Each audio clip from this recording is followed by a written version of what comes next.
शहरवासियांसाठी पाणी, डीपी, रस्ते, स्वच्छता, ग्रीन झोन यासह विविध सोयी सुविधा देण्यासाठी प्रयत्न करणार असल्याची ग्वाही नूतन महापौर विनायक कोंड्याल यांनी दिली।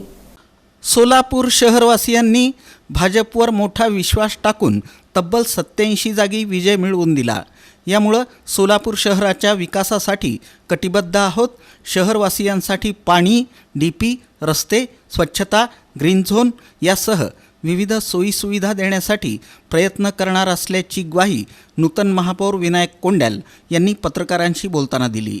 विनायक कोंड्याल पुढे म्हणाले की मुख्यमंत्री देवेंद्र फडणवीस, भाजपचे प्रदेशाध्यक्ष रवींद्र चव्हाण, पालकमंत्री जयकुमार गोरे, आमदार देवेंद्र कोठे, आमदार सुभाष देशमुख, आमदार विजयकुमार देशमुख, आमदार सचिन कल्याण शेट्टी, शहराध्यक्षा रोहिणी तडवळकर यांनी विश्वास टाकून मोठी संधी दिल्याबद्दल त्यांचे आभार मानले। वरिष्ठांनी दिलेल्या संधीचं निश्चितच सोनं करणार आहे। सोलापूर शहरवासियांनी भाजपवर मोठा विश्वास टाकला, मोठा विजय मिळवून दिला। सोलापूर शहराचा सर्वांगीण विकास करतानाच शहरवासियांना पाणी, रस्ते, स्वच्छता, ग्रीन झोन यासह इतर सुविधा देण्याचा प्रयत्न करणार आहे।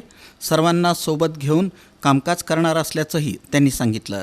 जनता पार्टीवर अतिशय विश्वास टाकून या ठिकाणी बहुमत या ठिकाणी आम्हाला दिलेलं आहे आणि त्या विश्वासाला सार्थ राहून आम्ही आमच्या पाठीमागं आमचे नेतृत्व, आमचे डॅशिंग, आमचे पालकमंत्री आमच्या सोबत आहेत आणि सोलापूर शहराचा या ठिकाणी त्यांच्या माध्यमातून सोलापूर शहराचा या ठिकाणी आम्ही जास्तीत जास्त पाण्याचा विषय असेल, या ठिकाणी डीपी रस्त्यांचा विषय असेल, शहर स्वच्छतेचे विषय असतील आणि ग्रीन झोनचा विषय असेल, या ठिकाणी आम्ही आणि मुबलक पाणीपुरवठा आम्ही कसं हे करू सोलापूरकरांसाठी या ठिकाणी आमचा प्रयत्न राहणार। अर्ज मागे घेत MIM पक्षानं बिनविरोध निवडीसाठी सहकार्य केलं।